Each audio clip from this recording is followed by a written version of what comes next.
Hello friends, let's start the new chapter, nucleophilic substitution and aliphatic carbon. So let's see first what is nucleophile, what is substitution reaction and what is aliphatic carbon. So there are two types of species generally, nucleophilic and electrophilic. So nucleophiles are the negatively charged species or which having a lone pair of electrons called as nucleophiles.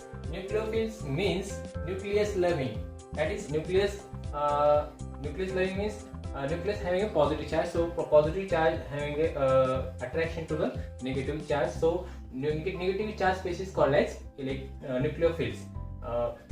So for example OH minus, so this is an nucleophile. Okay, another example is Cn minus. These are the examples of nucleophile. Nucleophile means electron-rich species. Electron-rich species, and other species called electrophile.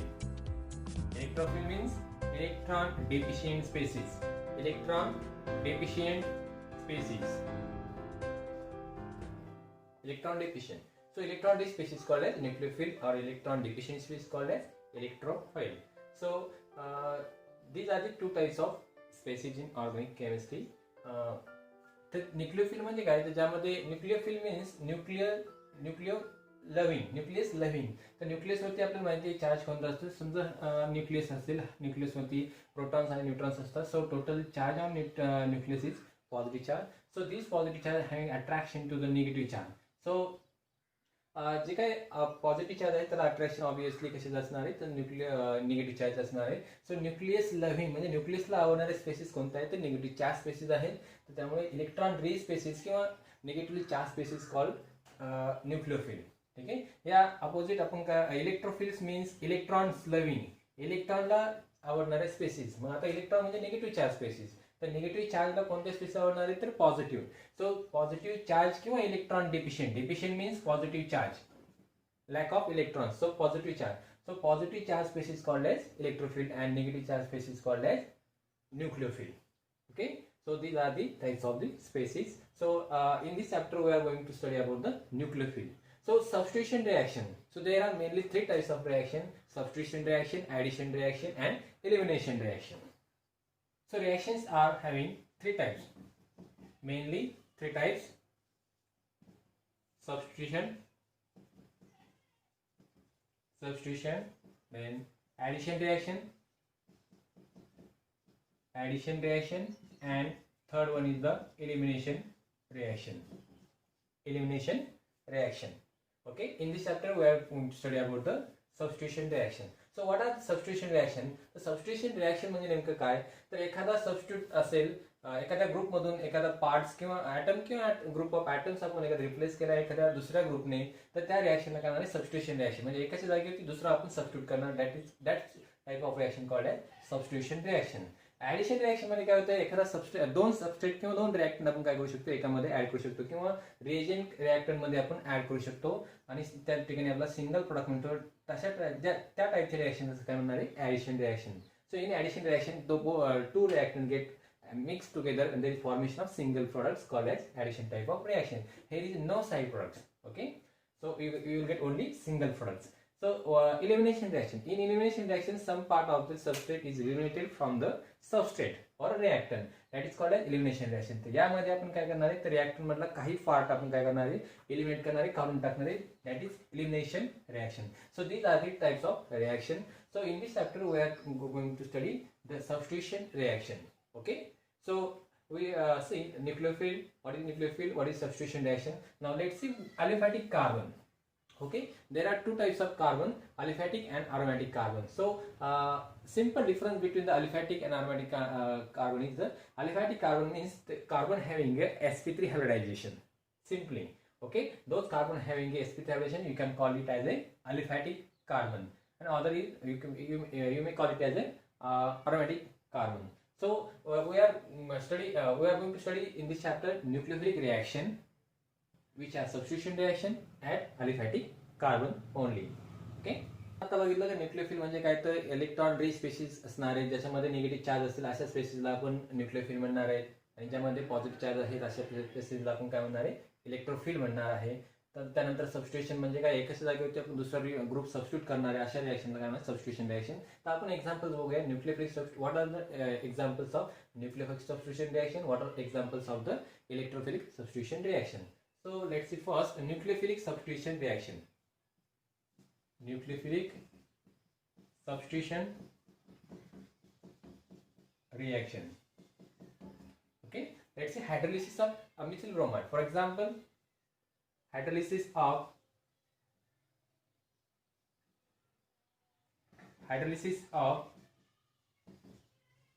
methyl bromide. Okay, so methyl bromide having structure CH3Br. So this is a methyl bromide. Hydrolysis means addition of or attack of nucleophile, that is OH minus.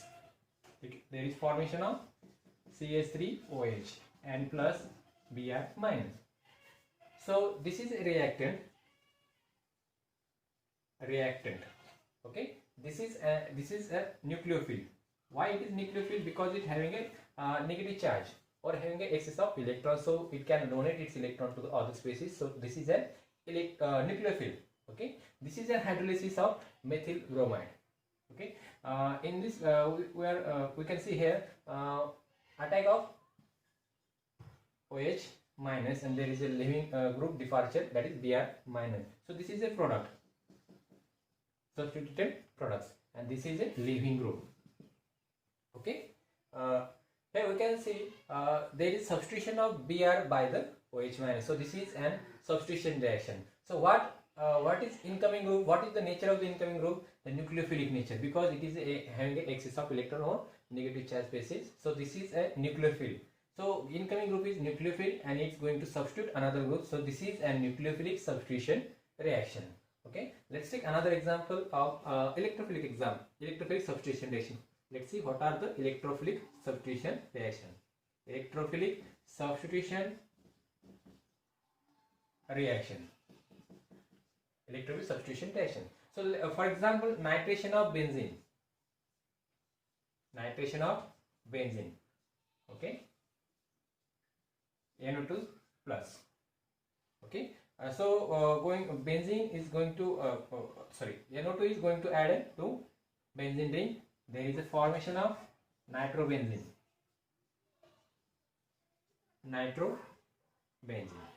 Okay, we just see the general reaction. The mechanism we will go into the next study in the next topic. So या ठिकाणी आपण काय करणार, फक्त nitration बेंझिनचा घेणार आहे. याचा जो मेकॅनिझम असणार तो डिटेल आपण पुढच्या पॉइंट्स मध्ये घेणारच आहोत. तर या ठिकाणी फक्त बघायचं का ह्या रिएक्शनला आपण म्हणजे ही रिएक्शन कोणती आहे. तर इथे जर बघितलं तर NO2 स्पेसिस याच्यावरती पॉझिटिव्ह चार्ज आहे, आणि आपण याबरोबर बघितलंय का जे काही positive charge species means electron deficient species आहेत त्यांना आपण काय म्हणणार आहे, तर इलेक्ट्रोफिल म्हणणार आहे. इलेक्ट्रोफिल. ओके, आणि हे याला आपण काय म्हणणार आहे, reactant, because it going to react. So this is a reactant. Okay, so there is a formation of product. And here is a loss of H plus. Okay, इथं आपण एक आणखी एक गोष्ट लक्षात घ्या. ज्यावेळेस तुम्ही एखादी निगेटिव्ह चार्ज स्पेसिस त्यामध्ये ऍड करणार आहे त्यावेळेस त्याच्यातून जो सबस्टिट्यूट केल्यानंतर निघणारा जो लिव्हिंग ग्रुप आहे त्याच्यावरती पण निगेटिव्ह चार्ज येणार आहे. आता इथं पण बघा सबस्टिट्यूशन रिएक्शन मध्ये जो काही चार्ज तुम्ही ऍड करणार आहे त्याच्यासारखा चार्ज तुम्ही एक्झिट करणार आहे त्यामधून. तर इथं जर बघितलं तर इलेक्ट्रोफिल मध्ये पॉझिटिव्ह चार्ज स्पेसिस आपण त्या ठिकाणी ऍड करतो. इथून बाहेर पडत असताना जो काही बाय प्रोडक्ट असणार आहे किंवा साइड प्रोडक्ट असणार आहे तो पण काय असणार आहे, positive charge, that is electrophile असणार आहे. तर मग हे सबस्टिट्यूशन रिएक्शन खाली इथं OH मायनस पण न्यूक्लियोफिल आहे, Br मायनस पण न्यूक्लियोफिल आहे, कारण त्याच्यावरती एक्सेस इलेक्ट्रॉन आहे, निगेटिव्ह चार्ज आहे. पण इथं जर बघितलं तर हा स्ट्रॉंगर न्यूक्लियोफिल आहे म्हणून हा, आणि Br मायनस कसं आहे, वीकर न्यूक्लियोफिल आहे. सो हे तर इथं आपण काय म्हणणार का stronger always replaces weaker. Okay, in general stronger always replaces weaker one. So OH minus can replace Br minus. Here also NO2 species is strong electrophile, so which replaces or substitute the H plus ion. So this is an electrophilic substitution reaction, because here H plus is going to substitute by the NO2 species. So electrophilic substitution reaction. So these are the substitution type of reaction, nucleophilic and electrophilic. ठीक आहे, आता आपण बघितलं का nucleophilic substitution reaction मध्ये examples पण घेतलं होतं आपण, ज्यामध्ये न्यूक्लियोफिल पण असणार आहे आणि लिव्हिंग ज्यावेळेस न्यूक्लियोफिल एंटर करणार आहे त्यावेळेस त्यामधून लिव्हिंग ग्रुप बाहेर एक्झिट होणार आहे. So living group. आता ह्या न्यूक्लियोफिलिक सबस्टिट्यूशन रिॲक्शन मध्ये 3 पार्ट महत्वाचे असणार आहेत. दॅट इज सबस्ट्रेट म्हणजे रिॲक्टंट आपण त्याला म्हणतो. दुसरा आहे न्यूक्लियोफिल, मग त्याची स्ट्रेंथ काय असणार, तो स्ट्रॉंगर विकर कसा आहे. त्यानंतर तिसरा पार्ट महत्वाचा आहे सॉल्व्हंट. सॉल्व्हंट पण या ठिकाणी खूप महत्वाचा रोल प्ले करणार आहे, तो आपण चॅप्टरच्या शेवटी बघणार आहोत. तर आपल्याला सध्या बघायचं आहे का न्यूक्लियोफिल आणि लिव्हिंग ग्रुपचं नेचर कसं असणार आहे. Okay, so for that purpose we take general some examples of nucleophilic substitution reaction. ठीक आहे, आपण आता बघितलं का न्यूक्लियोफिलिक सबस्टिट्यूशन रिॲक्शन आणि न्यूक्लियोफिलिक सबस्टिट्यूशन रिॲक्शन ह्या दोन प्रकार आहेत सबस्टिट्यूशन रिॲक्शनचे अलिफॅटिक कार्बनसाठी. तर पहिल्यांदा आपण न्यूक्लियोफिलिक सबस्टिट्यूशन घेणार आहे, कारण आपलं चॅप्टरचं नावच आहे nucleophilic substitution and aliphatic carbon. तर इथं आपण एक जनरल रिॲक्शन घेऊया RX, that is alkyl halide. त्याच्यावरती आपण एखादा न्यूक्लियोफिल आपण त्यावरती ऍड करणार आहे. Y मायनस मीन्स न्यूक्लियोफिल, कारण याच्यावरती मायनस चार्ज आहे, इलेक्ट्रॉन एक्सेस आहे. So this is an electrophile, sorry nucleophile. हा जो आहे याला आपण सबस्ट्रेट म्हणणार आहे, कारण की सबस्ट्रेट किंवा रिॲक्टंट याच्यावरती रिॲक्शन होणार आहे, याच्यावरती सबस्टिट्यूशन होणार आहे. आणि कशाची होणार आहे, तर न्यूक्लियोफिलची रिॲक्शन होणार आहे. So this is a nucleophile because it is a electron rich species. Okay, so after reaction of this there is a substituted product RY. Okay, product आणि यामधून एक बाहेर पडणार आहे एक ग्रुप, इलेक्ट्रॉन रिच ग्रुप बाहेर पडणार आहे, त्याला आपण काय म्हणणार आहे, living group. Living group. Okay, तर इथे एक लक्षात घ्या, न्यूक्लियोफिल आणि लिव्हिंग ग्रुप दोघांवरती निगेटिव्ह चार्ज आहे. ठीक आहे, तर यामध्ये बघितलं तर हा Y मायनस जो आहे याच्यावरती अटॅक केल्यानंतर हा जो X मायनस आहे तो लिव्ह होणार आहे. So there is formation of product that is RY and plus there is a formation of living group X minus. ठीक आहे, तर याचे आपण काही जनरल हे झालं जनरल एक्झाम्पल. तर काही स्पेसिफिक एक्झाम्पल घेऊया. For example RBr. ओके, तर यामध्ये आपण काय करूया, हायड्रोलिसिस करूया सुरुवातीला. तर याचं हायड्रोलिसिस केल्यानंतर ROH दॅट इज अल्कोहोल तयार होणार आहे आणि साइड प्रोडक्ट असेल Br मायनस, याला आपण काय म्हणणार आहे, लिव्हिंग ग्रुप म्हणणार आहे. ठीक आहे, आणखीन एक्झाम्पल घेऊया. RBr अल्किल हॅलाइड घेऊया. Cn मायनस घेऊया एक्झाम्पल यावेळेस. RCn minus plus Br minus यामधून एक्झाम्पल असणार आहे. कोणतेही हॅलाइड आपण या ठिकाणी घेऊ शकतो, आयोडाइड पण घेऊ शकतो, आयोडीन पण घेऊ शकतो किंवा क्लोरीन पण घेऊ शकतो. So we can take any halides. So RX plus NH3. ठीक आहे, ते NH3 वरती पण लोन पेअर आहे आणि हा याच्यावरती अटॅक करू शकतो आणि X मायनस यामधून लिहू शकतो. So there is formation of amine NH2 plus याच्यामधला एक हायड्रोजन आणि इथलं X म्हणजे थोडक्यात करणारे HX. जर इथं Br असेल तर HBr, Cl असेल तर HCl हा बाय प्रोडक्ट त्यामध्ये असणार आहे. So this is an by product, this is a product, this is nucleophile and this is a substrate. There are many types of example. We will take the 3-1. Okay, so हे इथं जर आपण बघितलं तर living group किंवा न्यूक्लियोफिल जर बघितलं त्याला आपण लेविस बेस पण म्हणणार आहे. का म्हणायचं लेविस बेस, तर लेविस बेसची डेफिनेशन अशी आहे का इलेक्ट्रॉन पेअर डोनर. आता इथे निगेटिव्ह चार्ज म्हणजे थोडक्यात इलेक्ट्रॉन पेअर असणार आहे आणि ती इथं डोनेट केली जाऊ शकते. म्हणून ही जे न्यूक्लियोफिल आहे ह्याला आपण काय म्हणू शकतो, लेविस बेस पण म्हणू शकतो. Lewis base, Lewis base. Okay, आणि दुसरे याच्या अपोजिट आहे लेविस ऍसिड, लेविस ऍसिड. तर आपण न्यूक्लियोफिल जो आहे न्यूक्लियोफिलला काय म्हणलं, इलेक्ट्रॉन रिच सेंटर म्हणणार आहे. फॉर एक्झाम्पल आपण Y मायनस घेऊया, त्याच्यावरती आपण याला न्यूक्लियोफिल म्हटलंय बघा. न्यूक्लियोफिल का म्हणायचंय, तर याच्यावरती लोन पेअर आहे, निगेटिव्ह चार्ज आहे आणि मग याला आपण दुसऱ्या भाषेत लेविस बेस पण म्हणू शकतो. कारण लेविस बेस म्हणजे काय, इलेक्ट्रॉन पेअर डोनर. कारण ही लोन पेअर दुसऱ्याला दिली जाऊ शकते, दुसऱ्याला सबस्टिट्यूट करण्यासाठी इलेक्ट्रॉन पेअर वापरली जाऊ शकते. So this is an also called as Lewis base. Okay, so परत एकदा आपण थोडं रिवाइज करूया. लेविस बेस, लेविस ऍसिड काय आहे, तर लेविस बेस. ओके, बेसची स्पेलिंग अशी आहे, यामध्ये एक पेअर डोनर असणार आहे, दुसरी इलेक्ट्रॉन डोनर आणि दुसरा इलेक्ट्रॉन ऍक्सेप्टर असणार आहे. तर इथं जो बी आहे याला जर आपण मिरर त्याची इमेज घेतली तर डी सारखा दिसणार आहे, डी फॉर डोनेट. लक्षात ठेवण्यासाठी मी हिंट सांगतोय, डी फॉर डोनेट करण्याची मिरर इमेज घेतल्यानंतर आपल्याला डी सारखं दिसणार आहे. So D for donate. आणि दुसरा आहे ऍसिड. ऍसिडचा आपण ए वापरू शकतो for accept purpose. So accept, मग इथं डोनेट आणि ऍक्सेप्ट करणाऱ्या कोणत्या गोष्टी आहेत, तर इलेक्ट्रॉन आहे. So electron donor means base, electron acceptor means acid. So these are the Lewis concept. Lewis base, Lewis acid. So Lewis base means donor electron pair donor, or Lewis acid means electron pair acceptor. So nucleophile is also called as Lewis base. फक्त आता या ठिकाणी difference, आता मग Lewis ऍसिडला Lewis acid आणि न्यूक्लियोफिल मध्ये एक small difference आहे, तो पण आपण इथे घेऊया. तर nucleophile, so there is a small difference between the Lewis base and nucleophile. तर आपण आता इथे लेविस बेस म्हटले बघा, लेविस बेस. आता बेस कधी म्हणायचं आहे का स्पेसिसला? फॉर एक्झाम्पल आता OH मायनस, याला तुम्ही बेस पण म्हणू शकता किंवा याला तुम्ही न्यूक्लियोफिल पण म्हणू शकता. मग आता बेस कधी म्हणायचं आणि न्यूक्लियोफिल कधी म्हणायचं आहे? So you can call OH minus as a Lewis base और न्यूक्लियोफिल. सो कधी आपण त्याला लेविस बेस म्हणायचं आणि कधी न्यूक्लियोफिल म्हणायचं? आता याला OH मायनसला आपण बेस पण म्हणू शकतो आणि न्यूक्लियोफिल पण म्हणू शकतो. तर केव्हा त्याला बेस म्हणायचं आणि केव्हा न्यूक्लियोफिल म्हणायचं, त्यासाठी आपण एक्झाम्पल घेऊया. फॉर एक्झाम्पल आपण OH मायनस घेऊया. तर लेविस बेस, याला आपण लेविस बेस पण म्हणू शकतो आणि न्यूक्लियोफिल म्हणू शकतो. तर कधी आपण त्याला लेविस बेस म्हणणार आहे? फॉर एक्झाम्पल समजा OH मायनस असेल. आता या OH मायनसनी जर ही लोन पेअर जर एखाद्या H प्लसला दिली, म्हणजे प्रोटॉनला जर डोनेट केली, तर त्या ठिकाणी आपल्याला काय म्हणणार आहे? Water molecule. So in this case this is a Lewis base. Lewis base because it going to donate its lone pair to the H plus only. आणि मग न्यूक्लियोफिल कधी म्हणायचं? तर त्याने जर ती लोन पेअर एखाद्या कार्बनवरती दिली, न्यूक्लियोफिलवर एखाद्या कार्बनवरती दिली, फॉर एक्झाम्पल OH मायनस. आता एखाद्या कार्बोकॅटनचं एक्झाम्पल घेऊया आपण. कार्बोकॅटन हॅव्हिंग प्लस चार्ज. तर ज्यावेळेस तुम्ही हे OH मायनस हा याची लोन पेअर जी आहे ती एखाद्या इलेक्ट्रो पॉझिटिव्ह किंवा कार्बोकॅटनला देईल, त्यावेळेस त्याला आपण काय म्हणणार आहे? न्यूक्लियोफिल म्हणणार आहे. न्यूक्लियोफिल. ठीक आहे, हा स्मॉल डिफरन्स आहे. कारण ज्याने ती लोन पेअर तो H प्लसला देत असेल त्याला लेविस बेस म्हणायचं आहे, आणि ती लोन पेअर जर तो एखाद्या carbon other than H plus कोणाला देत असेल तर त्याला आपण काय म्हणणार आहे? न्यूक्लियोफिल म्हणणार आहे. This is a small difference between Lewis base and nucleophile. Otherwise it is same. तर मित्रांनो, आपण आता जनरल रिएक्शन घेतली, तर त्याचा मेकॅनिझम आपण एकदा स्टडी करण्याचा प्रयत्न करूया. So let's see the mechanism of the nucleophilic substitution reaction. Mechanism of nucleophilic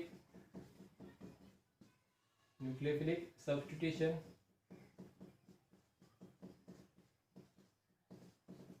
reaction. Nucleophilic substitution reaction. तर त्यासाठी आपण एक एक्झाम्पल घेऊया. RX प्लस OH मायनस, आणि ही रिएक्शन होत असताना इथं X जो आहे तो रिप्लेस केला जातोय OH मायनसने आणि अल्कोहोल तयार होते. एक एक्झाम्पल आपण घेतलंय न्यूक्लियोफिलिक सबस्टिट्यूशन रिएक्शनचं. आता ही रिएक्शन बघत असतं, ही जनरल रिएक्शन आहे. याचा मेकॅनिझम आपल्याला स्टडी करायचा आहे. मेकॅनिझम म्हणजे काय? तर रिएक्शन पाथवे.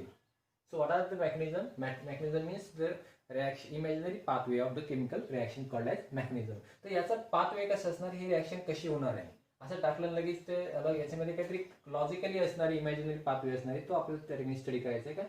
आता इथं जर ही रिएक्शन जर ऑब्झर्व केली, त्यामध्ये असं लक्षात येतंय का इथला RX म्हणजे थोडक्यात कार्बन आणि हायड्रोजनचा बॉन्ड असणार आहे, तो या ठिकाणी इथं रिप्लेस होतोय कार्बन आणि ऑक्सिजन बॉन्डने, तो चेंज होणार आहे. त्यानंतर इथं यामधला इथं X मायनस हा लिव्ह होणार आहे. तर इथं ठीक आहे, ही आपण एक जनरल रिएक्शन घेतली. तर ही रिएक्शन आपण 3 प्रकारे याचे रिएक्शन पाथवे इमॅजिन करू शकतो. तो पहिला जो आहे, समजा OH मायनस असेल, हा ही जे RX आहे त्याला आपण थोडंसं एक्सपांड करूया, अशा टाईपचं असणार आहे. So this OH minus can attack on the aliphatic carbon. आता ह्याचं हायब्रिडायझेशन sp3 म्हणून आपण याला अलिफॅटिक कार्बन म्हणणार आहे. तर या ठिकाणी याने अटॅक केल्यानंतर इथं आपल्याला एक इंटरमिजिएट स्टेप तयार होणार आहे, आणि नंतर इथून डिपार्ट असं इमॅजिन केलं की नंतर हा डिपार्ट होतोय प्लस Br मायनस. ओके, हा एक इमॅजिनरी पाथवे आहे. दुसरी गोष्ट, ज्यावेळेस आधी आता याच्यामधून Br जो आहे तो पहिल्यांदा आपण काय करूया, डिपार्ट करूया. म्हणजे लिव्हिंग ग्रुप आधी डिपार्ट होता असं इमॅजिन करूया. So first departure of living group. मग इथं काय तयार होणार आहे, तर कार्बोकॅटायन तयार होईल. Okay, so there is formation of carbocation. After that there is attack of nucleophile. मग या ठिकाणी नंतर अटॅक होणार आहे न्यूक्लियोफिलचा, आणि लास्टला जो प्रोडक्ट असेल तो OH मायनस. ठीक आहे. आणखी एक तिसरा पाथवे असू शकतो. का ज्यावेळेस OH मायनस जो आहे तो ह्या जो आहे सबस्ट्रेट त्याच्यावरती अटॅक करू शकतो. इथं ज्यावेळेस याचा अटॅक होणार आहे त्यावेळेस इथं हा पण डिपार्ट होणार आहे.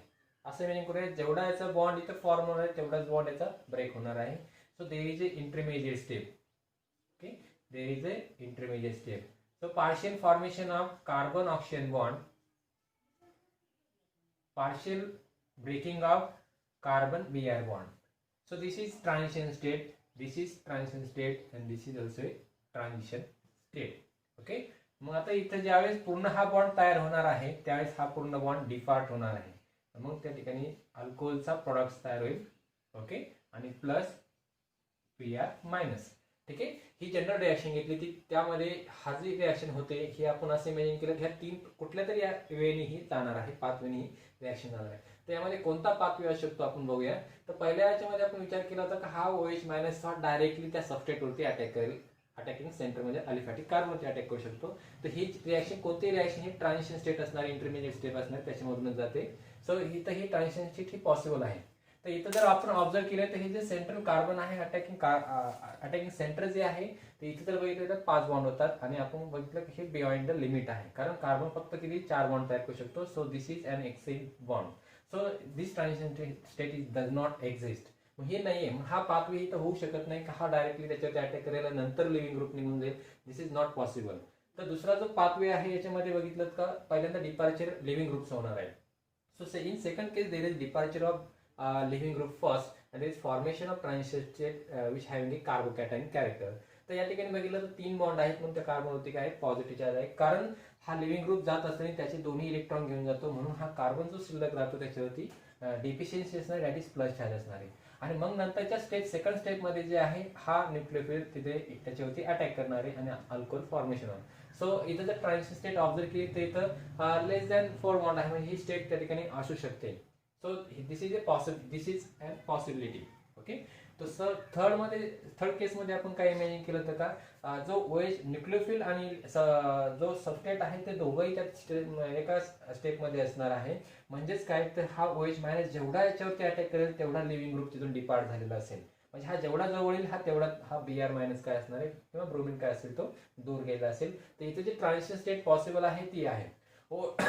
ओव्हरऑल हा जो बॉन्ड आहे OH बॉन्ड जेवढा फॉर्म झाला तेवढाच हा Br बॉन्ड काय ब्रेक झाला असेल. ऑन एन ॲव्हरेज एक सिंगल बॉन्ड सारखं कन्सिडर केलेला आहे. बाकीचे 3 बॉन्ड आहेत आणि ह्या दोघांचा हा अर्धा बॉन्ड आणि हा अर्धा बॉन्ड ओव्हरऑल एक बॉन्ड म्हणजे याच्यावरती ओव्हरऑल काय असणार आहे 4 बॉन्ड आपण कन्सिडर करू शकतो. सो दिस ऑल्सो पॉसिबल. मग ही एक केस यामध्ये पॉसिबल होऊ शकते. म्हणून आता ही एक रूल आउट झाली आपल्या ह्या 2 केसेस पॉसिबल आहे आणि ह्या 2 केसेसवरूनच ह्या न्यूक्लियोफिलिक सबस्टिट्यूशन रिॲक्शनचे 2 प्रकारचे मेकॅनिझम आहे. ठीक आहे, ही जी रिॲक्शन आहे ही स्लो स्टेप आहे यामध्ये आणि ही जी स्टेप आहे ही फास्ट आहे. तर ह्या रिॲक्शन मध्ये ही स्टेप स्लो आहे आणि पुढची स्टेप काय आहे ही फास्ट आहे.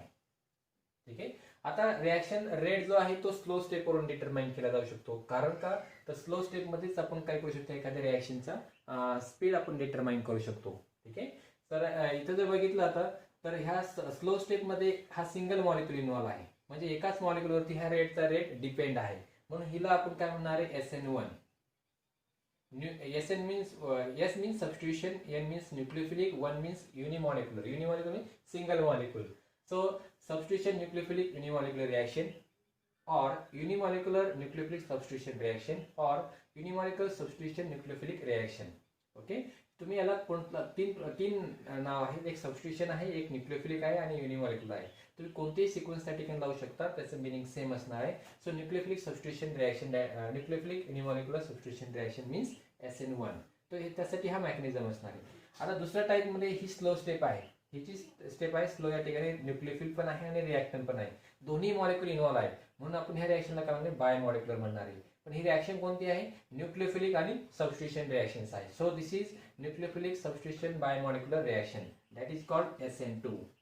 ओके, म्हणजे SN1 आणि SN2 ह्या मेनली 2 टाईपचे रिॲक्शन आहे सबस्टिट्यूशन न्यूक्लियोफिलिक सबस्टिट्यूशन रिॲक्शन मध्ये. ठीक आहे, तर याचा आपल्याला डिटेल्स घ्यायचे व्हॉट इज SN1 आणि व्हॉट इज SN2 जे आपण आता नेक्स्ट लेक्चर मध्ये घेऊया. थँक्यू.